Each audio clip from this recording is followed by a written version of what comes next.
in which the covering epithelium is destroyed, thus leaving an inflamed area of exposed connective tissue. So such defects are called ulcers or erosion.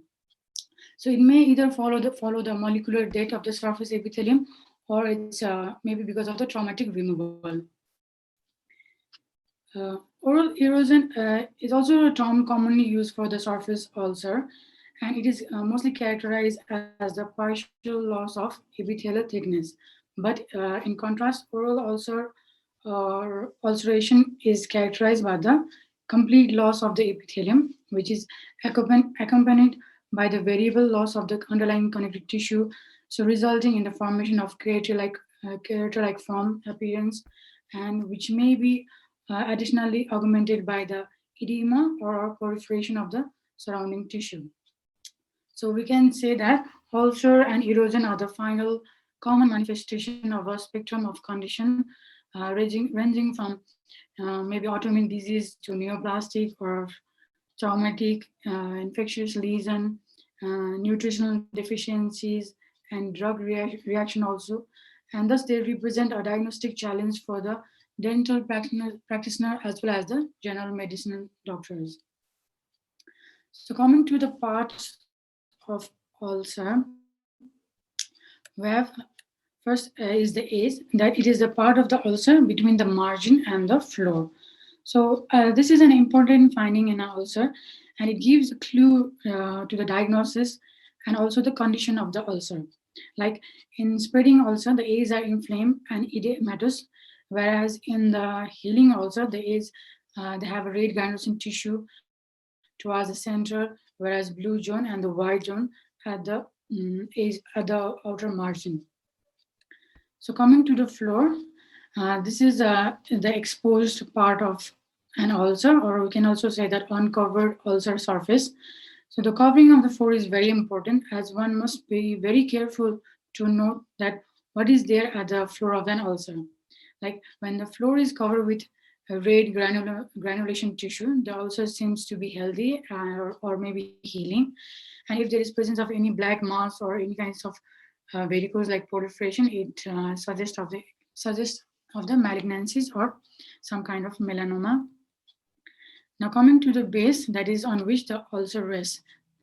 As we know that the floor is the exposed surface of an ulcer, whereas base is on which the ulcer rests, right? So the floor is seen, but the base we have to feel the base. So margin, it is the point where the ulcer joins the normal epithelial tissue. So there are different types of margin. They're like healing margin, inflamed margin, or fibrous margin. In healing margin, the outer is white in color, whereas the center is blue, and inner surface it appears to be red. And in case of inflamed margin, it is red. There is irregular margin with inflamed surrounding skin. And in case of fibrotic margin, the margin appears white and thickened. So this is the parts of an ulcer. Now coming to the examination. These following points should be noted. That is the features like site, shape, and size, and the number of also present, position, where it is present, its age, floor, and discharge, if there is presence of any discharge or not, and also the surrounding area. So uh, these are the things which we should look for during the examination of ulcer. Especially, we should look for the A's that we have there are different types or pattern of A's. That is sloping A's, punch out, undermined, rolled, and everted. This uh, features are present in the typical type of scale lesion. Like in sloping A's is mostly present in varicose ulcer, whereas punch out is present in the aphthous ulcer. Undermined is commonly present in the tuberculous ulcer. Roll type of margin or age is present in the basal cell carcinoma, whereas everted type of margin or age are present in the squamous cell or type of carcinomas. And beside this, we also need to check for the general examination and also the state of local tissue, that is, there is blood supply or not. We also have to examine the local lymph node to determine or differentiate between malignant disease or not, and its relation with the surrounding tissue and type of discharge presence, like the serous or sanguineous purine discharge, and also the depth of the ulcer. Now, coming to the classification, there are various or many way of classifying the ulcer, but I've taken this few one. So ulcer can be classified based on the one that is clinical course. Second is duration of onset. Third is the number of ulcers, and fourth that is etiological factor. According to the clinical course, it may be acute, chronic, or recurrent. That is, if the presence of ulcer is less than 1 week, that is, it is acute. It, if there is presence for more than 2 weeks, then chronic. And if the ulcer is coming recurrently, then it's recurrent. So in acute also we have many type of disease, but I have written few of them. That is, it may be traumatic ulcer or Beckett disease, viral infection, maybe because of bacterial infection, and necrotizing cytometaplasia, maybe some kind of allergic reaction, and autoimmune disease like erythema multiforme. In and chronic, we have drug-induced ulcers, erosive lichen planus, tuberculosis, mycosis, and some bacterial and parasitic diseases, eosinophilic ulcer, and oral submucous uh, squamous cell carcinoma. Whereas in recurrent, we have recurrent aphthous stomatitis. Uh, Also, we have Beckett syndrome and recurrent herpes viral infection. Now, coming to according to duration of onset, that is maybe it can be divided into primary lesion or the secondary lesion. That is primary, the ulcer itself is the lesion, whereas secondary, whereas in which the ulcer present because of the manifestation of the second systemic disease. So in primary, we have the traumatic ulcer, malignant ulcer, tuberculosis ulcer, whereas in secondary lesion, we have viral infection, also because of the viral infection and some kind of autoimmune diseases. Now coming to the number of ulcer, it can be divided into solitary, that is single, if there is only single ulcer present, whereas or in multiple ulcer if there is multiple lesion. So solitary lesion or single lesion ulcers, they are present in these ulcer, that is traumatic, malignant, tuberculosis, or drug-induced, and in case of D fungal infection, whereas multiple ulcer we can find in aphthous ulcer, erythema multiforme, acute herpetic gingivitis or recurrent herpetic labialis disease in case of pemphigus, and the acute necrotizing ulcerative gingivitis. And now coming to the etiological factors, there are various etiological factors which cause in the formation of the ulcer. That is, first is traumatic ulcer, in which there we have physical trauma or chemical burns because of some kind of drugs, and also the thermal drugs and burns. And infectious ulcer maybe because of the some bacterial infection like in tuberculosis ulcer and syphilitic ulcer, leprosy, and in case of ANO, that is ulcerative, acute necrotizing ulcerative gingivitis. And we have also viral ulcer, which is caused by the herpetic gingival stomatitis, recurrent herpetic labialis, herpes zoster, and we have herpangioma and hand, foot, and mouth disease. And coming to the fungal ulcer, maybe because of candidiasis, histoplasmosis, or blastomycosis. And coming to the autoimmune or immune mediated disease, we have pemphigus, pemphigoid, erythema multiforme, lichen planus, and discoid lupus erythema. Now coming to the nutritional deficiencies, it may be because of deficiencies of the multiple vitamin B complex or folic acid deficiencies, or sometimes iron deficiency. Whereas in hematological disorder, it may be because of the leukemia, granulocytosis, neutropenia, cyclic neutropenia. And in neoplastic ulcer, maybe because of the squamous cell carcinoma and some salivary gland disease like adenocystic adenocarcinoma, mucoepidermal carcinoma, and melanoma, and sometimes lymphoma also. And coming to the pre-neoplastic ulcer, it may be because of lichen planus, oral submucous fibrosis, discoid lupus erythematosus, whereas in others we have miscellaneous because of allergic stomatitis and some others. So now coming to the clinical classification or clinical characterization of the features of some of the acute oral ulcer. In this, I have put in some of few of the most common ulcers which are present in the oral cavity. There are a lot many, but I have summarized a few in based on the acute, chronic, and recurrent one. So coming to the acute ulcer, first there is traumatic ulcer. It is the lesion is mostly located in the tongue, lip, or buccal mucosa. It is mostly common in the posterolateral surface of the tongue and in the buccal mucosa at the posterior surface because of the constant tongue biting or the cheek biting, and sometimes may also be because of the external habit like while brushing and sometimes we're putting some instruments or inside the mouth can cause a traumatic ulcer. The shape of the ulcer is mostly symmetrical or sometimes maybe asymmetry, and it is mostly solitary, that is single in number. So then the figure shows the traumatic ulcer, which uh, it's slightly rise and it has reddish border. And the traumatic ulcer is mainly coated with a pseudomembranous and is surrounded by the inflammatory halo. The second one is necrotizing silometaplasia.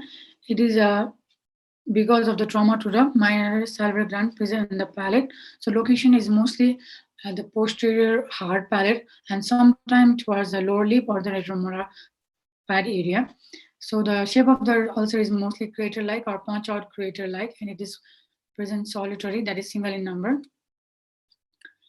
So it present at the hard palate is single in number, and it's the ulcer. The characteristic feature is it has indurated borders and is self-limiting, and it usually heals after 5 to 7 weeks.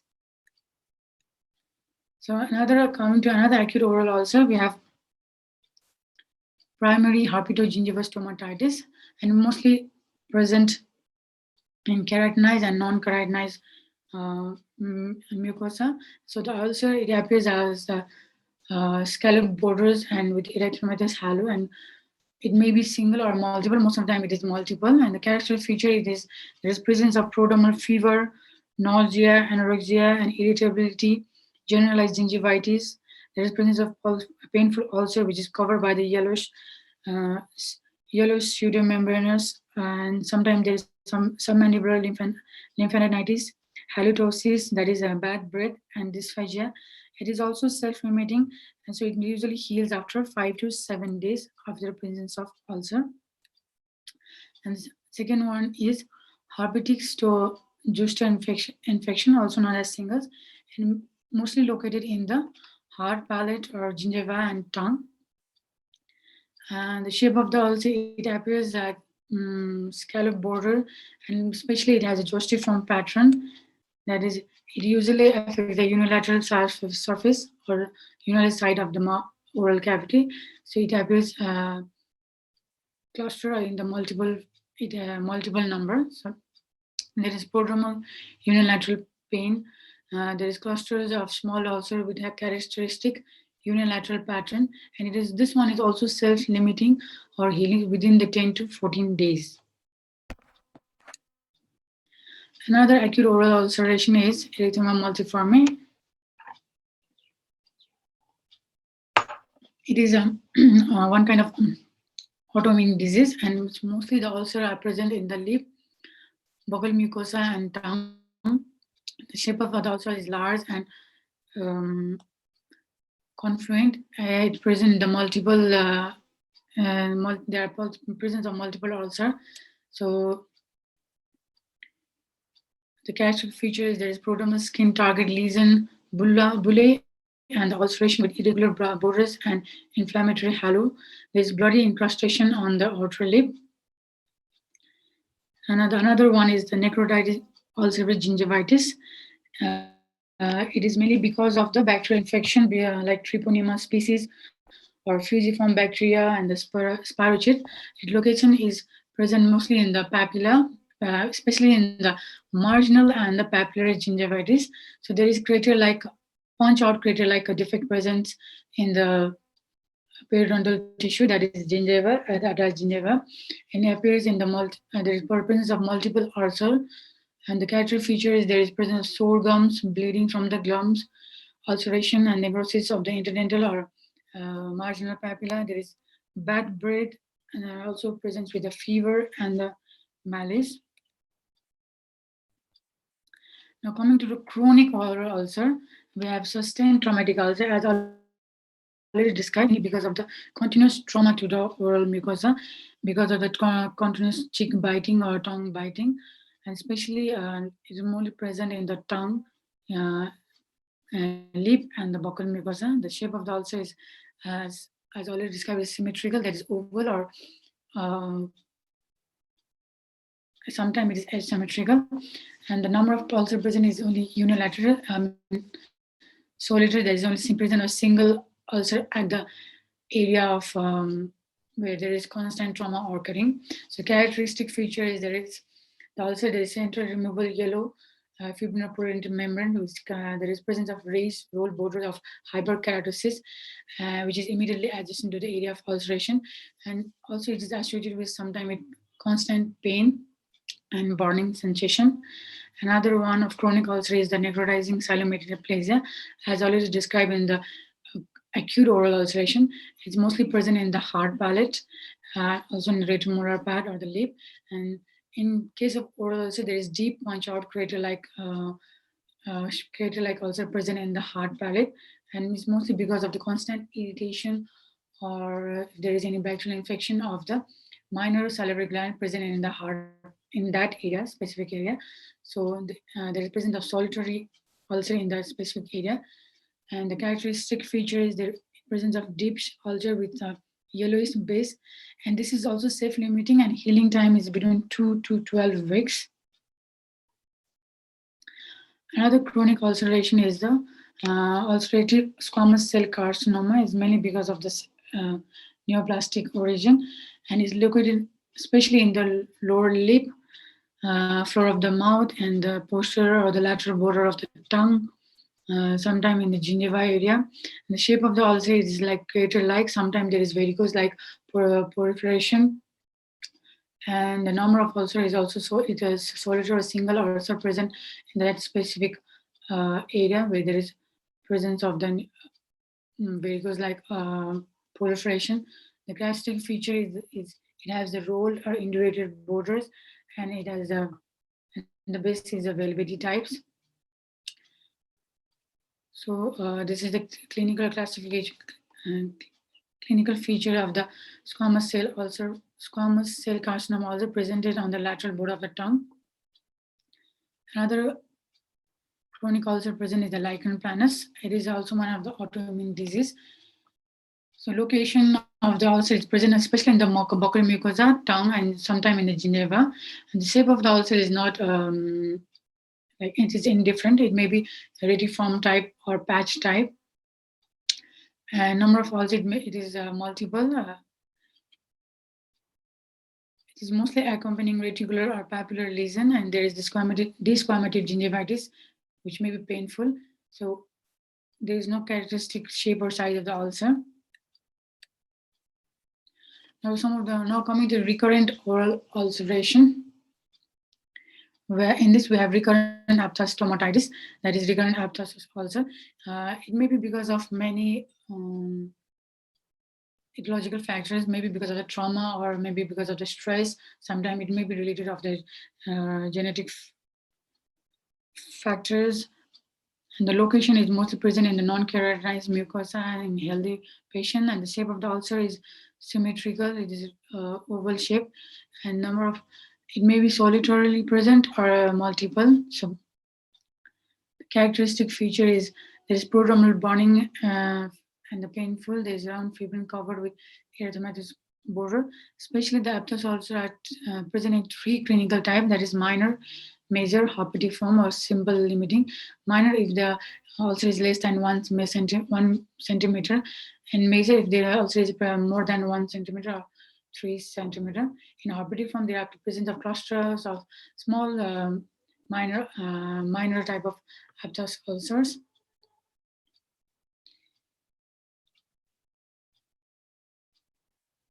So coming to the recurrent herpetic stomatitis is mainly because of the viral infection, and and it's located in the keratinized mucosa, especially in the uh, hard palate, and in sometimes it may present in the lip on the tongue region.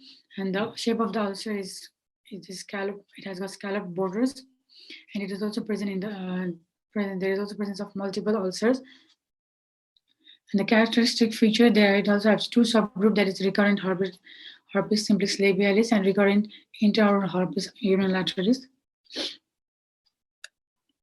So recurrent herpes labialis it present as a multiple vesicles and the scalloped borders, a border erosion which is coated with crust. And another one in the recurrent ulcer is the Beckett's disease. It is also a kind of autoimmune disease, and uh, location it is present anywhere on the oral mucosa, especially in the hard palate, and also continuing to the pharyngeal mucosa. The shape of the ulcer is somewhat like that of Optus ulcer, and number of ulcer it may be solitary or maybe multiple. There we can see some solitary ulcer present in the tongue or the junction between the hard palate and the soft palate and in the hard palate, whereas sometimes we can also see the multiple lesion or multiple ulcer present in the junction of the hard palate and the soft palate. And there is concomitant genital ulcer. There is also ocular inflammation and the skin lesion present in this disease. So coming to the diagnosis of ulcer, Coleman has published a very important feature which can facilitate the diagnosis of ulcer. Unless the cause of ulceration is evidently local, a general physical examination and or laboratory evaluation may be warranted to diagnose the ulcer, which are secondary to a systemic disease. So to make a correct diagnosis of the acute or chronic ulceration, especially for the chronic ulceration, first and foremost, the clinician should evaluate in detail the history and the clinical features of the patient. So, and similarly, the number, the site, shape, the gravity of the ulcer, character of the age of the ulcer, the appearance of the ulcer base, the induration, and the condition of the remaining mucosa should also be carefully evaluated so as to differentiate between the malignancies or some kind of traumatic ulceration, and also to differentiate between the white or red lesion with vesicular-bullous association or not. And the signs and symptoms that should be taken in consideration when a systemic background to mouth ulcer is suspected are that we should check the skin, ocular, and genital lesion in case of suggestive of the vesicular-bullous diseases or in lichen planus. We should check for the purpura if there is presence of fever, spontaneous bleeding, if there is presence of recurrent infection, or there is presence of the lymphadenoma, hepatosplenomegaly, or if there is presence of any chronic cough to suggestive of the tuberculosis or mycosis, also the suggestive of the hematological disease. And we also should check the signs and symptoms and such for the immune deficiencies, viruses, like in case of HIV AIDS. We should check for the like the presence of weight loss or not, fever, malaise, of there is presence of generalized lymphadenopathy or not, if there is presence of recurrent or any rare infectious disease or not. And in addition to the oral and general clinical examination, other investigation necessary in making a correct diagnosis of the cause of the chronic oral ulcer includes these. First one is biopsy. Normally, a biopsy in if we take the biopsy of the ulcer, it is most of the time it doesn't shows any features, but we should we have to perform biopsy when there is presence of a single ulcer which is persistent for more than 2 weeks, or it may when it appears to be that is indurated. And sometimes the oral ulcer which is associated with skin lesion or a lesion in other mucosa, and in that type we have to do we can take or go for biopsy. And if there is oral ulceration which present with systemic signs and symptoms, and other complex oral ulcers like associated with red, white, or vesicular bullous oralism. At the time, we can perform biopsy, but the most of the time, the biopsy lesion is indifferent.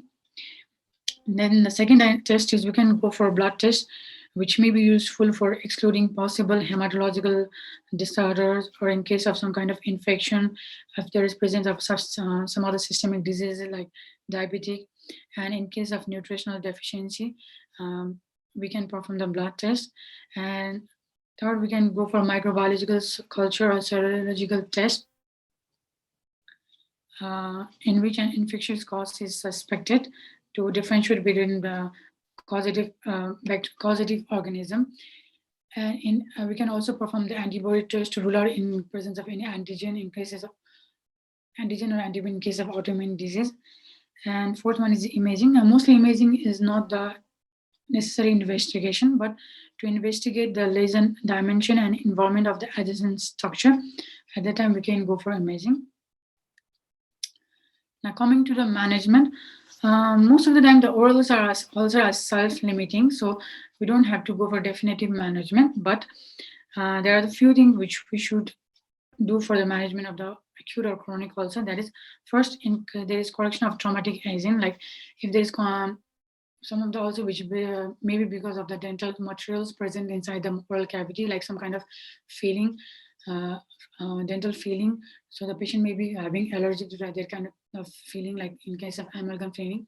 At that time, we can go for removal of the amalgam and put and filling done with other restorative material.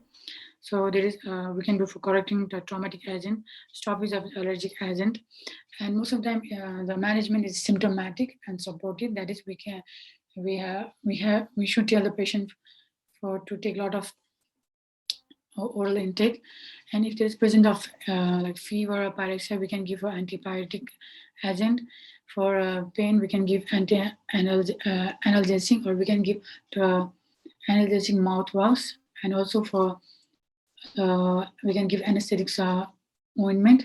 We have 2% lignogen ointment. We can give uh, for local application and the ulcer lesion. Then local treatment, that is in local treatment, we can go for debridement, that is ultrasonic scaling in case of ANOC, that is acute ulcerative necrotizing. We can go for ultrasonic scaling, and the chlorhexidine, there is 0.12% chlorhexidine mouthwash can be given, and sometimes we can give 2% hydrogen peroxide irrigation along with the normal saline. Then, in case of bacterial infection or in with systemic disease, we can give a systemic. We can go for systemic antibiotics like penicillin, or we can tetracycline or metronidazole. And in viral infection, uh,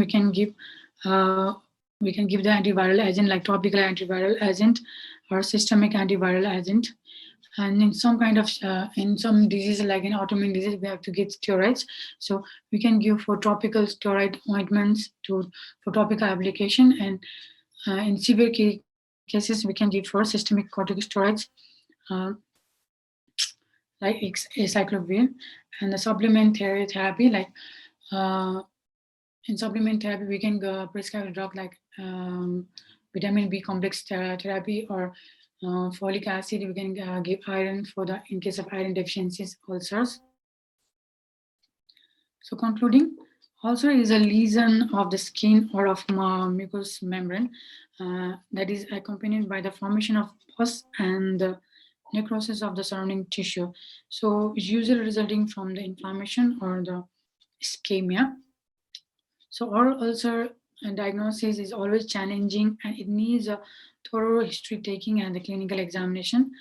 So the fact cannot be denied that oral presentation may be a sign of some larger underlying systemic disease.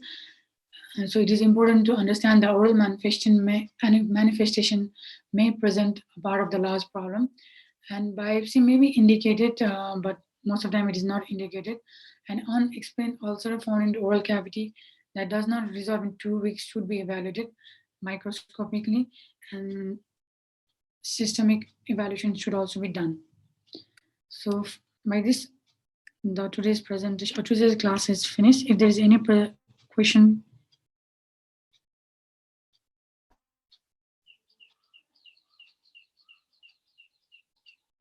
Is there any question for in today's class? No, ma'am. No, ma'am. So this is just a short description of the ulcer because I hope you had already studied the ulcer in the dermatology in more detail, because there are many systemic disease or condition in which oral ulcer is one of the signs and sign, and most of the time oral ulcer it is the first clinical scenario for the diagnosis of the systemic disease. So I think there you have, you know, most of the disease because there are many many conditions in which we have the oral ulcer. Oral ulcer is the one of the part of that, right? So I think this is a short description of the oral ulcer. Is it okay? I think today's class is very short and maybe concise one. ठिकै छ, केही छ?